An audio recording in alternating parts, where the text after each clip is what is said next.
biggest surprise is Liam Payne didn't return. I was kind of fully expecting that to, I'm just like... in one direction. Right, shout out to Liam Payne. Shout out to Liam Payne and his music, and I tell you what, he's got a voice of an angel, but I tell you what, he can't drive. Hello, guys. Welcome to another edition of the Alternative F1 podcast with my fellow gang members, Matt and Sam. How are you guys? You good? We're gangster. Good, man. How are you? Gangster. We're surviving. We're surviving. We'll get into that, definitely. But before we get started on our regular show and our chat, our catch up in the world of F1 and our lives in general, we've had some bad news this morning. Unfortunately, F1 and, to be fair, all-round motorsport legend Sir Stirling Moss has passed away this morning. It's not corona-related. He's been struggling with illness for quite a while, but this guy's an absolute legend. If you think about F1 and how F1 is to where it is today, you have legends like Juan Manuel Fangio, Jackie Stewart, and Sir Stirling Moss is up there. Hence why he's Sir. He was knighted by the Queen. I think it was 2000. But this guy raced. I think he was 66 races. He got 16 wins, and he's often been called the best racing driver never to win a championship. Like, he was runner-up 4 times, and once he actually relinquished his championship because his teammate was penalised for reversing on the track. But actually, Sir Stirling Moss stood up and was like, "Nah, that's bullshit." So he gave up the championship. So his legend is absolute legend, and he raced up until the age of 81. So. 81 racing car. 81 he was his last. You know race. what? I would take the knighthood over winning anything significant in my life. Why not? Roll up into McDonald's. Roll up into McDonald's. I want a $20. It's like, are you going to pay? No, I'm a knight. That's amazing. Well, salute to him and rest in peace. And thoughts goes out to his family and friends. And obviously the world of F1 will keep on celebrating your name and your honour. We'll miss him. Now we will go on to our normal non-race quarantine check on ourselves. Coronavirus Chronicles. Beard is growing strong. I think I'm not going to cut my beard until we actually get a race. But so how you guys? What have you guys been up to this week? How have you been coping inside? I've been coping inside is a big word. I think surviving is more apt, if I'm honest.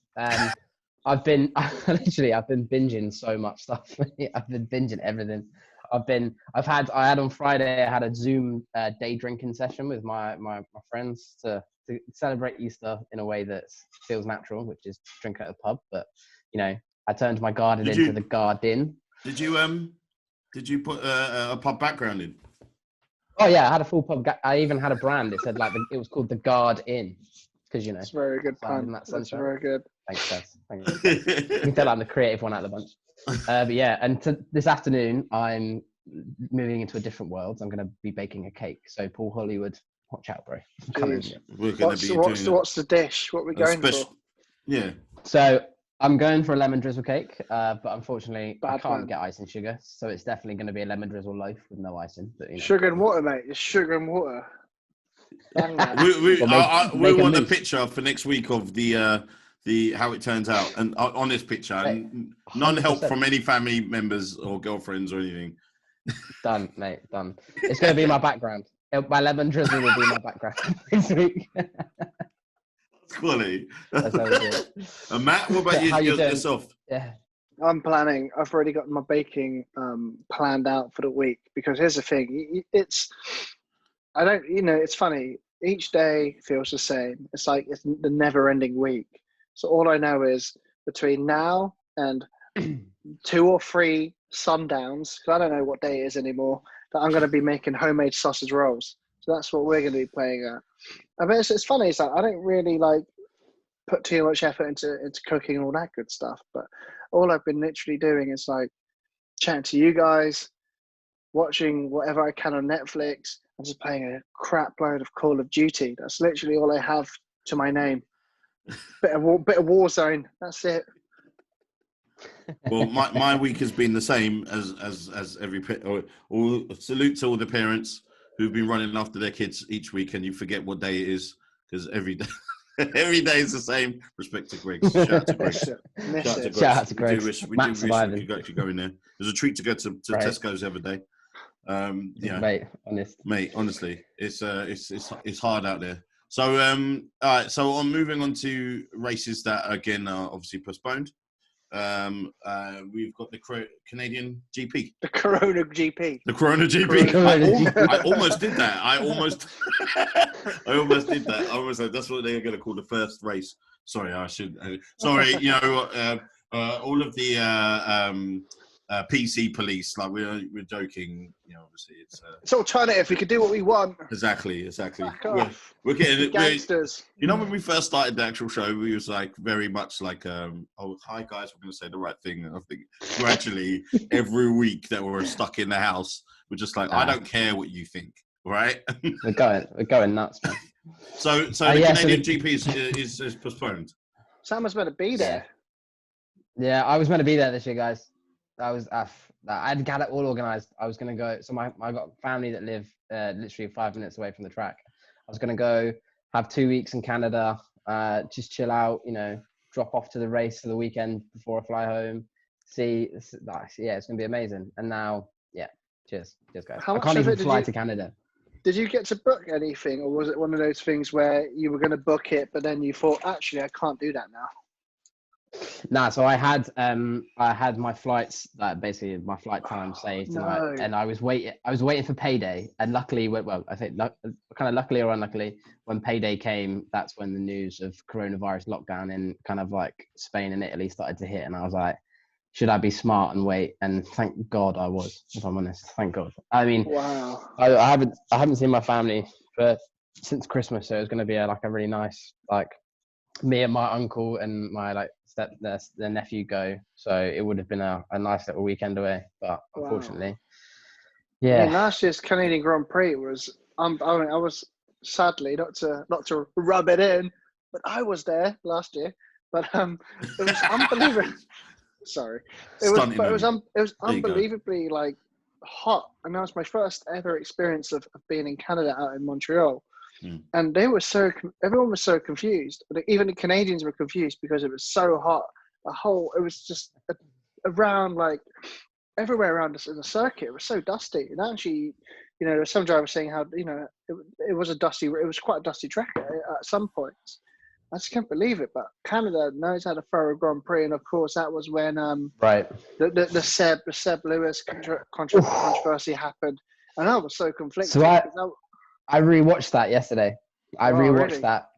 So for those of you who don't know, it was that Seb's first Grand Prix of the season that he was going to win. Obviously, bless him. I still think he's a good driver, but he's had a bit of a poor run. And last year he was dominating that race, man. He was dominating the race the entire way. And basically, he lit up his rear tires when he was following someone and lost the back end and went onto the grass. And then Lewis was literally, I think it was like 2 seconds behind him. So when Lewis came around the corner as Seb rejoined the track, he had to slam his brakes on. And then Seb got a 5-second time penalty and he lost the race. I still don't think there was much that he could have done, just as we're revisiting that. I after rewatching it yesterday, I agree in the fact that he had to rejoin the track from that position.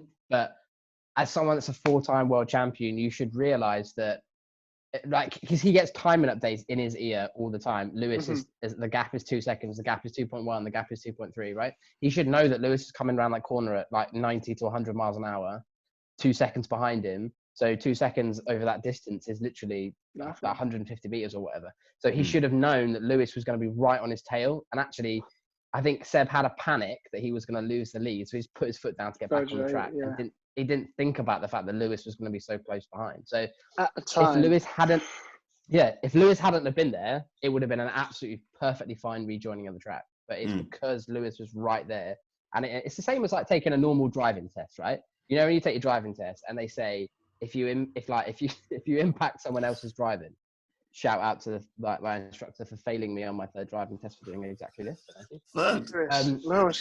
Mate, I passed on the 4th attempt, all right, and I'm a great driver. So the best, I was too fast a couple of times. But like, if you impede someone's driving, you get a fail on your driving test, right? So what's the difference between one normal driving? But he's going like significantly faster, so it's more difficult for him to. I just feel that in that race, I feel that there wasn't much he could, to me, there's not much he could have done at that time. I think that race was taken away from him unjustly. And then also, if I'm just being honest, like if I was in Lewis's shoes, then I wouldn't have got out the car and just been celebrating the way that he celebrated.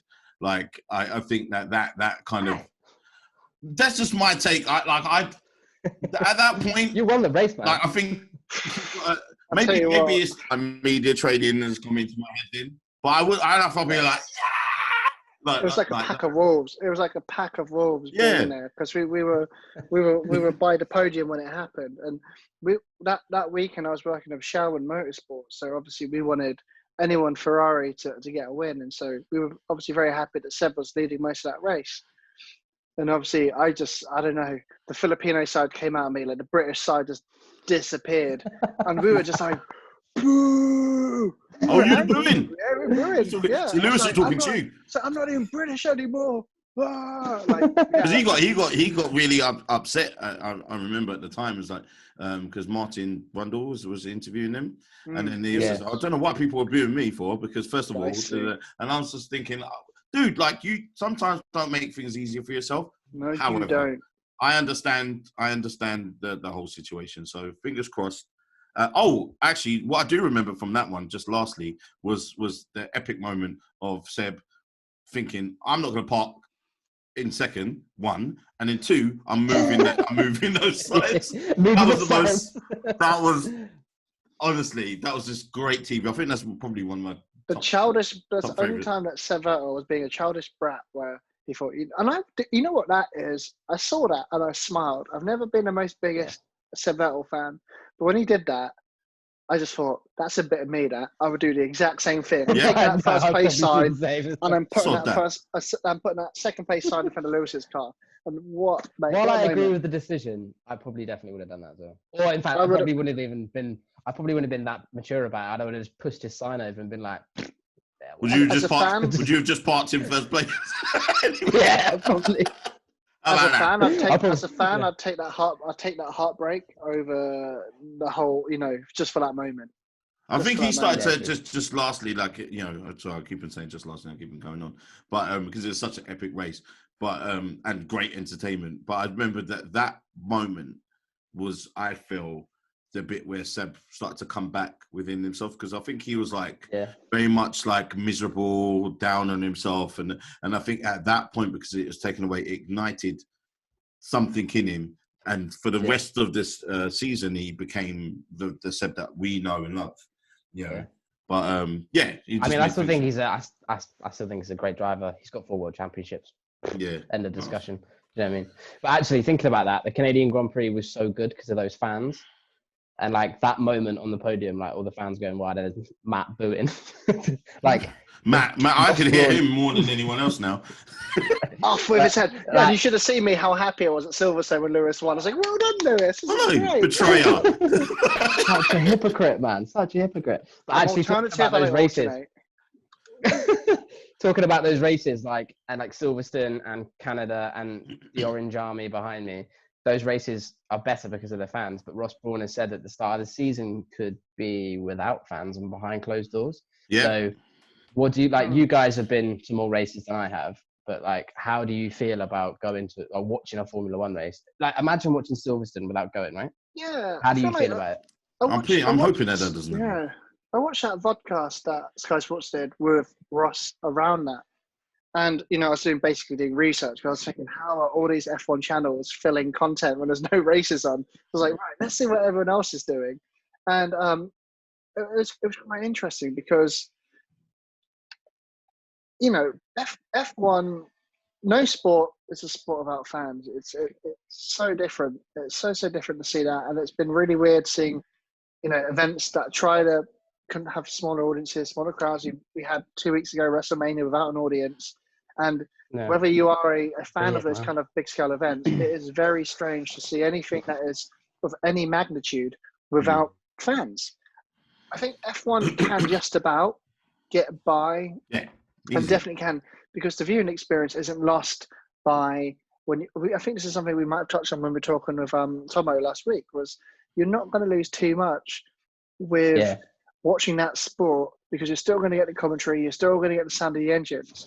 You barely hear the crowd anyways throughout most of the race.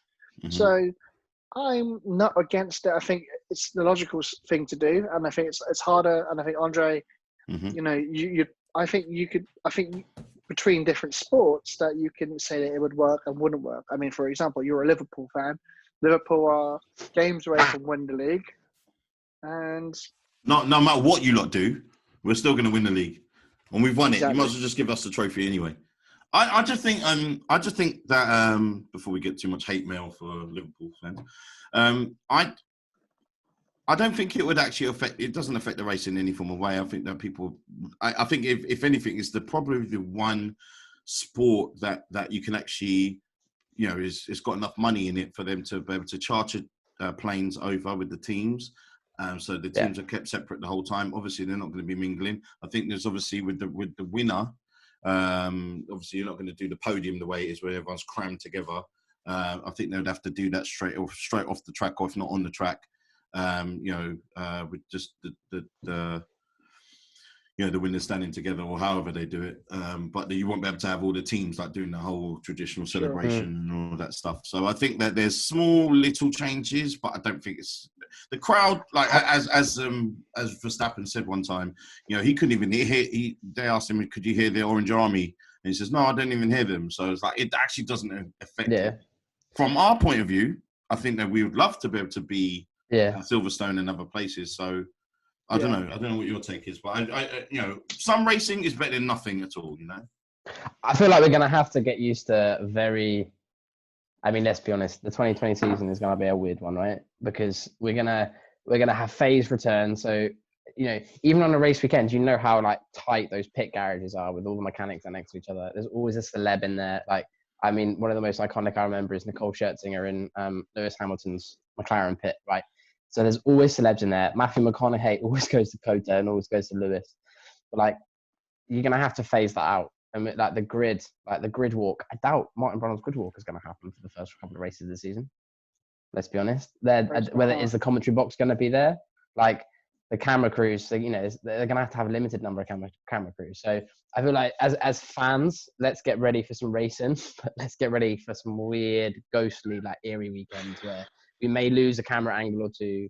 The pit lane may not be as buzzing and as high-view as possible. But at the end of the day, it's going to be racing, right? And that's but they can have the pit walk without obviously Martin coming into people's faces, because teams are not going to have that. I think that whilst people are in the cars and there's a safe distance between one cameraman or two on each end, I definitely feel they're not gonna have like him going up to people with his mic and all that shit. That's not gonna happen.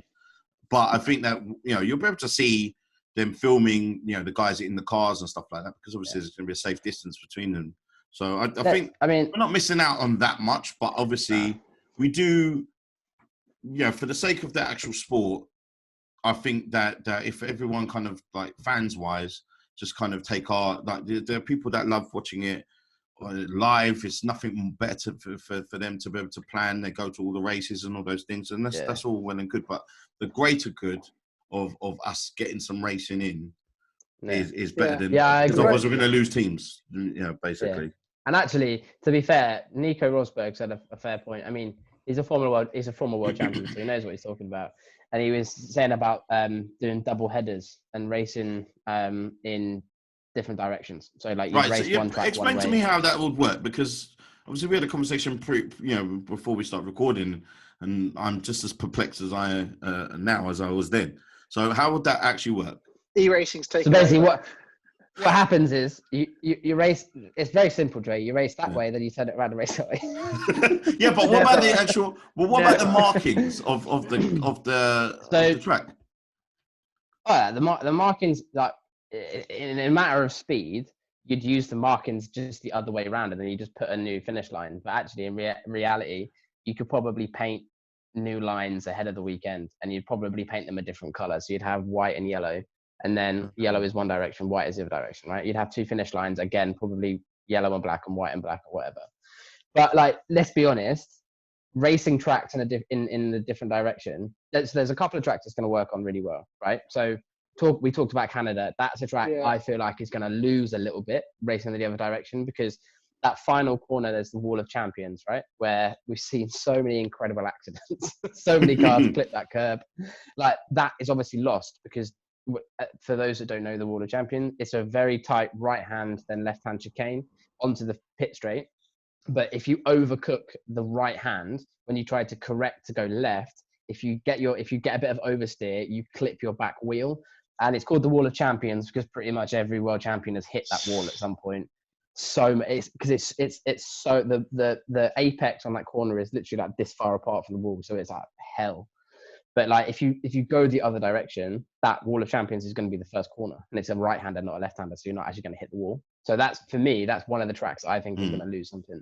But then thinking about it, it's ironic because I don't know about you guys. Magnussen in the last race that crashed there as well. Am I imagining that? Yeah, no, Magnussen did. He like What a champ! What a champ! Hey, listen, he's all right. You know, he's all right. He got a second in his first ever race in Australia. There we go. If Button can do it. Right, exactly. He can come back. But no, I feel like that's good. But I mean, I don't know about you guys, but when I was playing like Gran Turismo and when I played Forza and all that kind of stuff when I was a kid, turn those tracks round. Anyway, you could choose. It's the same as when you play FIFA, right? And you can choose which path you start on. With racing games, you can choose which way you race the track. So I'm used to it, and I think it's wicked. Anything to get 2 races in a weekend. That's what Formula One fan is going to complain at that. I mean, certified by Sam. I like it. I like that. Certified by Sam. That's a new thing on the podcast. That's it. We should start an e-racing.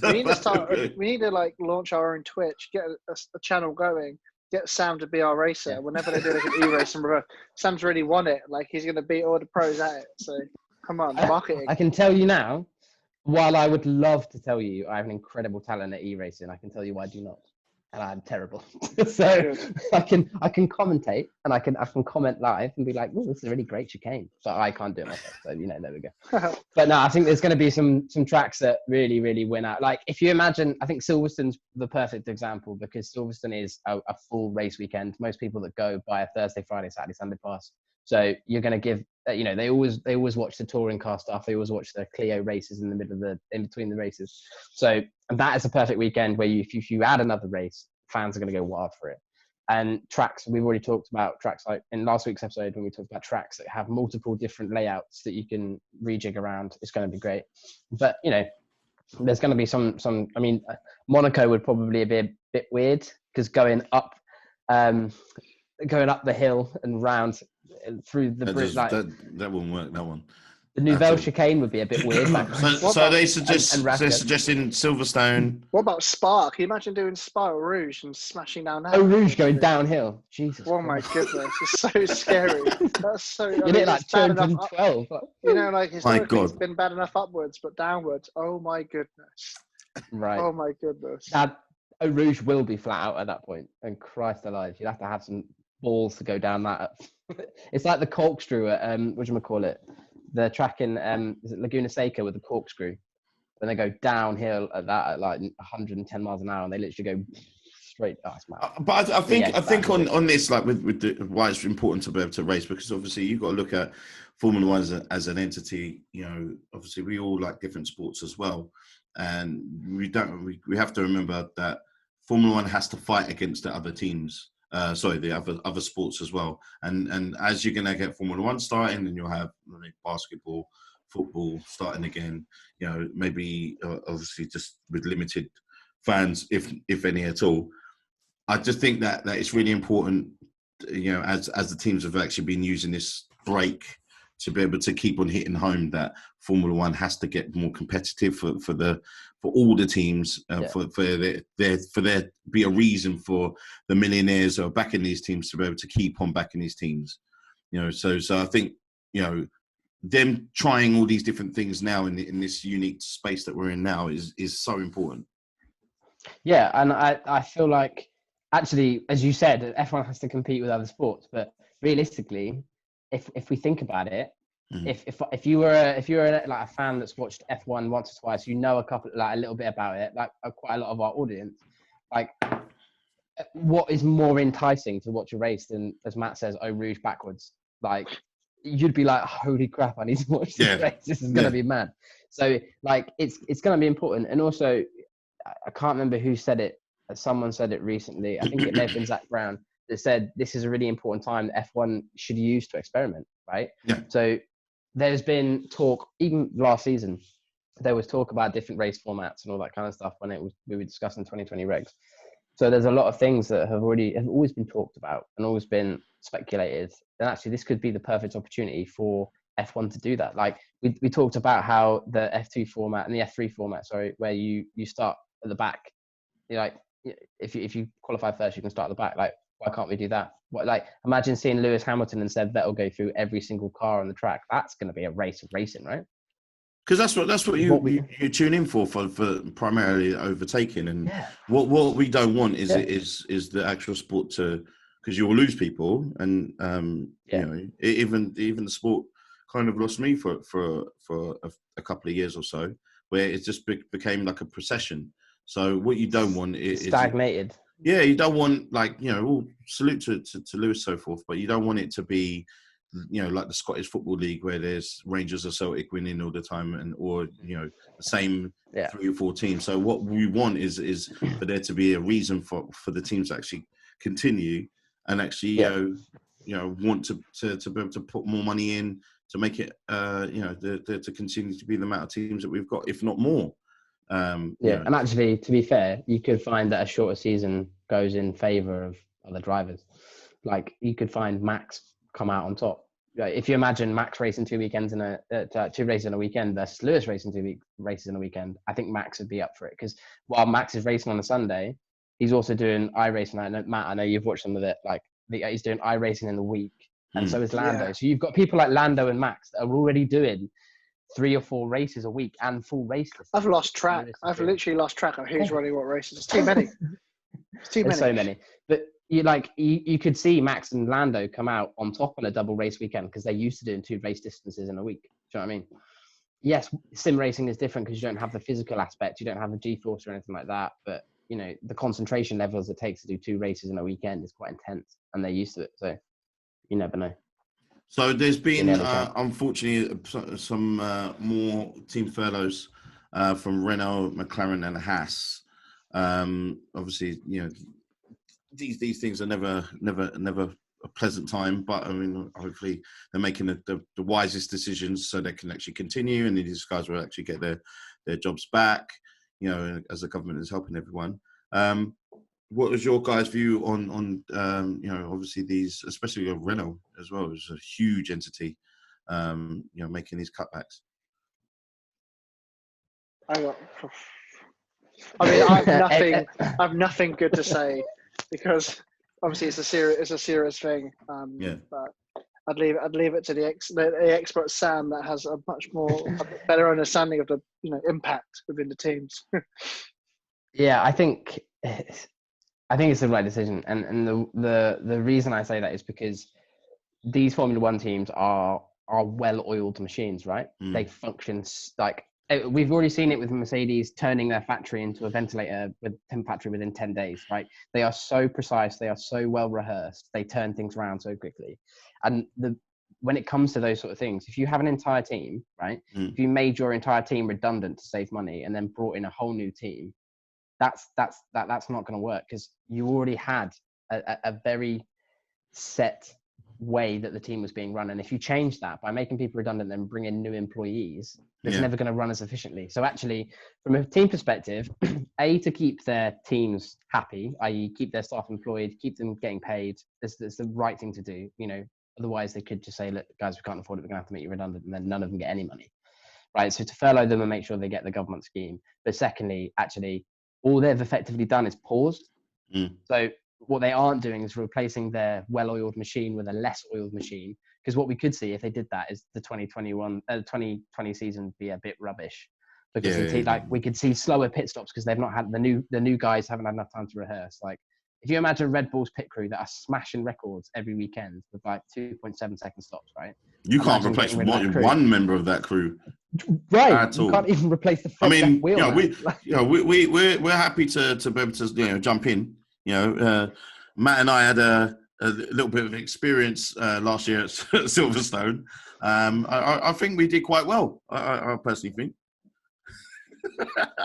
Matt won't agree at all. We did. I tried to find the on, footage of that. I literally put my stuff on mute because I was using a fan because I was roasting hot.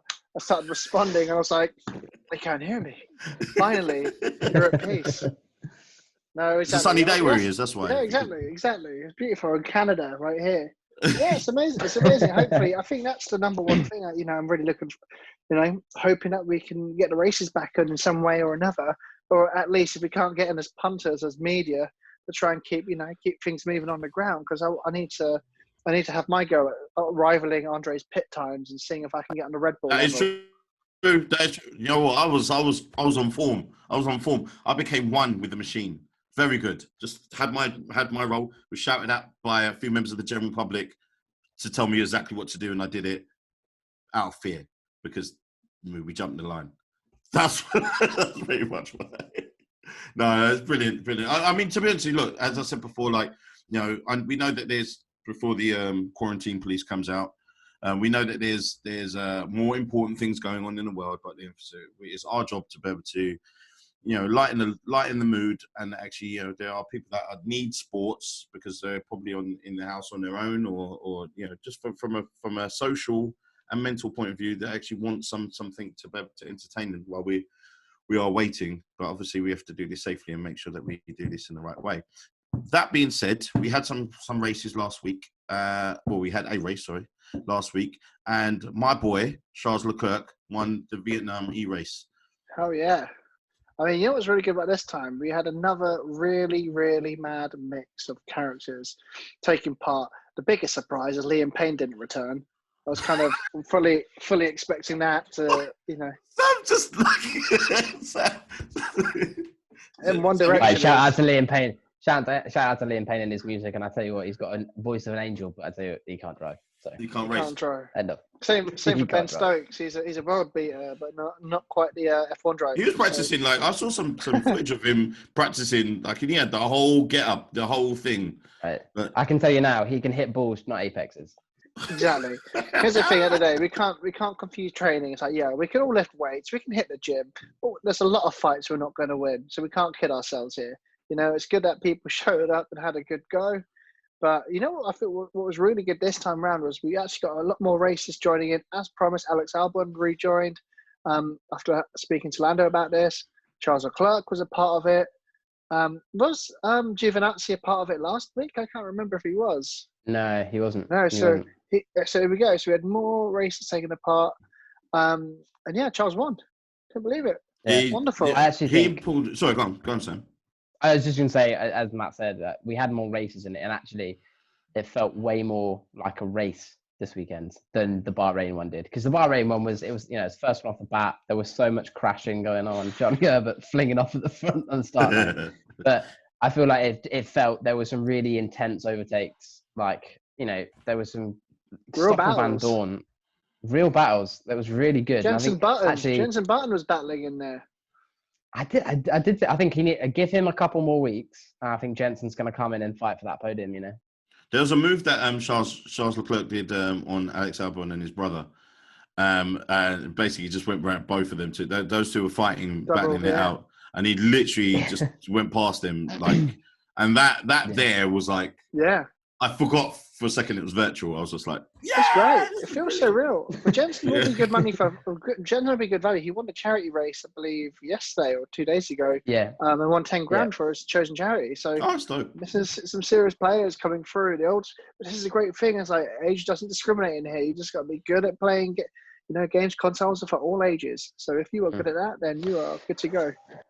So as Matt says, you can tell your parents they can shut their mouth. Exactly, there's money in it. That's going to be our first merch. Tell your parents. Shut your mouth. Shut up. So on that, another bit of entertainment news on that was when Charles Leclerc couldn't actually turn off his Twitch screen. Mate, I love the bit right at the end. Right, you're talking about a driver that drives a multi-million pound car. Right, he's got all of these switches in front of him on his steering wheel in an actual race weekend. Yet the poor kid can switch off his Twitch screen. I love him. I think he's great, and I just think it was hilarious. Mid-interview, he was like, I don't know how to turn it off. Like, He was like, "Oh, you guys are still here." Yeah. I was like, I'm pressing the button, but it's not here.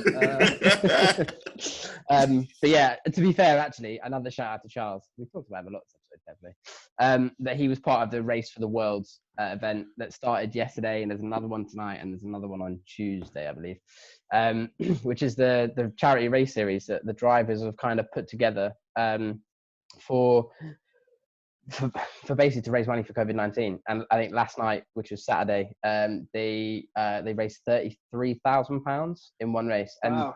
it went a bit That's wrong. good. There was a couple of ghosts racing the track, but again, this one has Alex Albon, George Russell, Lando, Charles. Hopefully, Lando can couple actually switch to get in the race this time. This is 2 weeks in a Yeah. row. Yeah. Yeah, Fix we his. do love a bit of Lando stream. AI though, don't we? True champ. Cybernet's coming through for Lando. On less entertaining news, because I don't find this guy entertaining in any form of way. Valtteri Hold Bottas on. Wow. is making porridge. It's my dad. Hey, listen. you do look like a black-haired version of Valtteri. Round. less Scandi. I think Valtteri's hilarious. I mean, to be fair, I do wish he'd got involved in any racing, if I'm quite frank. But he made his power porridge for everyone, and everyone who loves Valtteri knows that he loves his porridge. Hey, look, Dre, I'm literally eat just porridge, live watching this as you speak because I haven't seen this, and I'm amazed that this is a almost 4-minute tutorial.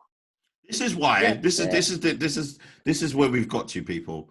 We've got to the point of a Formula One bloody driver is making porridge, and then that's entertaining. Like it's, I know I'm a fiend for sports, but I'm glad that I've not gone to that level of like. That's true. Need it now. So what's he putting in there? So is that Some like raspberries, some blueberries.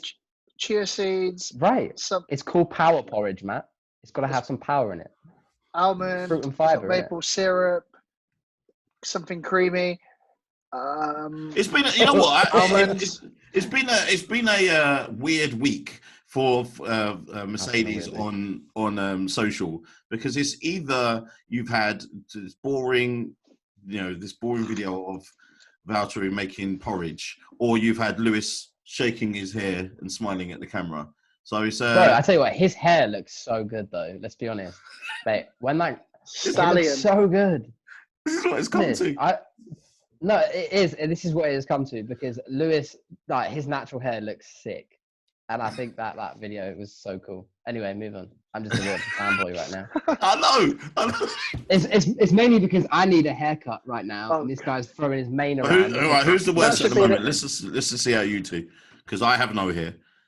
Well, I mean, it's growing out the sides. You man. are It's- becoming Eddie Monster a little bit, and I might shave it all off. or something. Matt's doing the side sweep to hide the Hide level. You still got like a quarter fade. hide the loss of hair and show the growth of forehead. That's what life is. Still got a Growth of forehead. headset print on his head from Dre's just sculled. That, you know- Dre's just sculled his hair. He's just like hiding whatever's Mate, working under I wish there was something entertaining I could actually do with my hair. It's just literally just shave it. So I'm just Just- growing it Why don't you until. just- Why don't you just grow it out, and then you can like shave a Nike tick in the back of it, and then ask them for We'll go sponsorship and full be like- E17. body sponsorship. Or like, do racing stripes down the side. Like, Fucking just do it on my eyebrows. That's what I should do. Just like that. You know. yeah. Next week I'll be divorced. Yeah, I'll tell you that. And he'll be divorced and without F1. Poor guy. So I'm oh god, oh my god. Can you just briefly? I missed this one, but Lewis Hamilton received a video from the NHS. So yeah, mate, this was the cutest thing ever, and I genuinely think it's so wicked. So a nurse in I don't know which hospital it was, but she's a massive Lewis fan. And obviously, Lewis's two major slogans are "Never give up" and "Still arise." And so basically, she has written "Never give up" on her face mask, because with the face mask on, she can't talk properly to her patients. So she's basically done a video like shouting out Lewis, saying like, "Thank you so much for the inspiration and motivation in times like this is so important." And Lewis, literally, bless him, came out with a really, really heartfelt message, being like, "I'm so proud of everything the NHS have done." No. Like, it was his post was, "I'm so in awe of you. You guys are the real heroes. Thank you to everyone on the front line." And it's like someone like Lewis, who we know has got a massive social following, and he's got a little bit of a responsibility to the people that follow him, and to give a shout out like that is pretty special. So it's good. It's good of him to recognise him, and then as we say every week, literally these guys, and not just obviously, especially obviously the nurses and doctors from the NHS are risking their lives every day, their own safety to look after us and make sure that we get through this as well as possible. We do our jobs by just following the rules. Please, people, stop going out unnecessarily. Please, guys, can you actually literally stop going to the beach or go into the park unnecessarily? Because I think the last week it was like Brockwell Park was locked off because of 3,000 people decided they wanted to sunbathe on that particular day. So I used to stay inside because the quicker that, just look at it from this way, the quicker you guys do what they tell you to do, the quicker we all can get back out there and live a normal life. And this thing will be over. The quicker everyone does what the government asks them to do, the quicker we'll get F1 back. Exactly. I feel that's what we're missing. That's what we're missing is our politicians. See, this is welcome to the alt politics show. Yeah, now exactly. we got the most boring bunch of vanilla politicians that don't even support teams. Back in the day, like David Cameron got West Ham and Aston Villa confused. These guys just say they have sports teams just for the sake of it. And if they actually were legitimate sport fans, they would be locking everything down. Oh God, there'd be tanks. Shutting London Underground would be shut down. I'd put one army tank at every public park, so people stay the hell away. And then Andre can, say his Liverpool win the title with hopefully fans. And then Sam. Oh, they're all going to come out now to Sam make in 2025. Sam in 2025 will save up enough money to go to Canada again, so it'll be perfect. we all want on this. Obviously, we understand that life is going on around us, and we're no different. But it's just it was frustrating for people that are following the rules as much as possible. No one wants to be stuck, especially if you're a parent and if they're being honest. No one wants to be stuck 24 hours or 3 weeks. Almost now with their children. You love your children very much, but there comes a point where you just need them 5 minutes out. So you start looking around the house for places that they're not. No, but Dre's kids are having 4 naps a day just because. Yeah. Dre's having barbecues. We had a guest appearance. Oh yeah, that is true. Actually, barbecue game. I think definitely we were going to do a barbecue off between all of us. Or some type of cook-off. Listen, my barbecue skills, Dre. Listen, I appreciate you and I love you, big man, but my barbecue skills will beat you. Oh my God! Well, I'm really good at eating stuff, so let's test this out. We'll show you what it's like. Here you go, mate. We're gonna have to do that, but guys, please. Do what the authorities are asking us to do. There's a reason why, and then obviously these NHS workers are actually risking their lives for us. So please, for them, stay home and find something to do within the boundaries of your property, and do the once an hour? Because I didn't even get to do that. 1 hour a day exercise. Of exercise, yeah. And that's it. Don't use that as a time to be able to go. I haven't even done an hour in a week, so this is really bad. And it doesn't mean that people can bank that out. I haven't stayed in for the last 3 weeks, so therefore I've got 3 hours. It doesn't work that way, please, honestly. But until next week, we've got some really, really exciting things we're planning. Some really, really good content we're planning. We're going to do at some point very soon. We're going to be doing a preview to the whole world of the W Series, and we're going to be going through all the drivers. The people that you might want to root for, all of these types of things. And I think it's really good for us to be able to have a spotlight on these guys. And then obviously we will look at, more of the lifestyle angle of Formula One, because obviously we can't keep on talking about every week the same thing of honestly, it will just get depressing, So there's so much, content that we can actually put together for you. We will start looking at doing that for you. But thank you guys for each week.